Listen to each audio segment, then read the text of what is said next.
see that in order to attract talents, rewards, being the financial rewards and the benefits, are quite important. And why is that the case? Of course, there are also a number of non-financial elements, but you do not have a proof of that. So that's unclear, that's somewhere in the air, whereas the financial rewards, that is very clear in the communication, also in the recruitment. So there it's more important.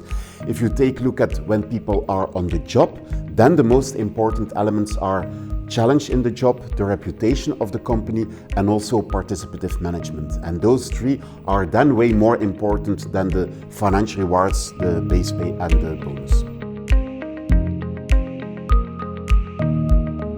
We see that in the recruitment process, of course, entrepreneurs take a very close look at affordability. So what is the financial impact if I'm going to attract that person?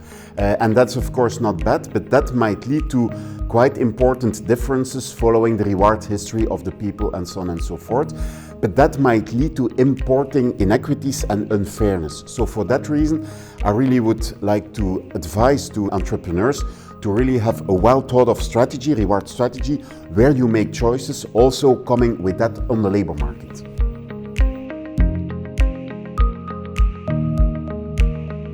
Well, in fact, a good reward strategy is very straightforward because it gives an answer to three key questions, which are also the underlying dimensions.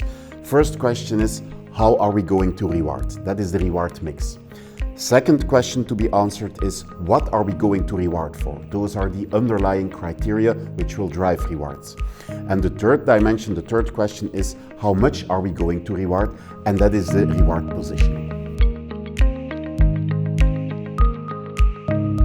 So in fact, I see, I would say, three upcoming trends in how to reward people. The first one is a strong focus on employee vitality. What I mean by that is a focus on physical well-being, but also, and that is rather new, mental well-being of employees and also financial well-being. So the pension plan, what if people become ill, and so on and so forth. The second important trend and challenge is recognition. So to play much closer at the ball. So if an employee has done a great achievement, also to reward it quite immediately after that fulfillment of the act. And a third challenge is customization. So really taking into account employees' personal situation and needs in the composition of the reward package. Well, first of all, pay fairness is driven by three underlying dimensions. The first dimension is what we call distributive justice. So do I feel fairly rewarded compared with my competencies, efforts, and so on?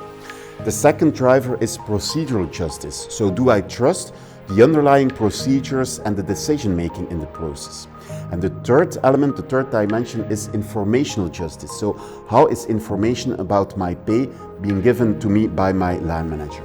So and these three are really crucial, and we have seen from research also that the feeling people have with pay fairness is a much more important determinant on pay equity and pay satisfaction compared with just the absolute pay level.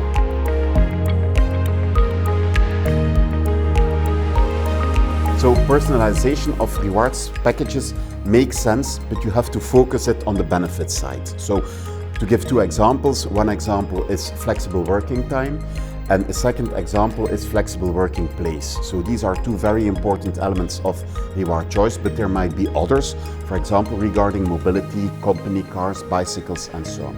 Does it make sense? Yes, conditional upon the fact that you do not provide too many choices. So the choices should be tailor-made to some extent, and then it's going to improve people's satisfaction.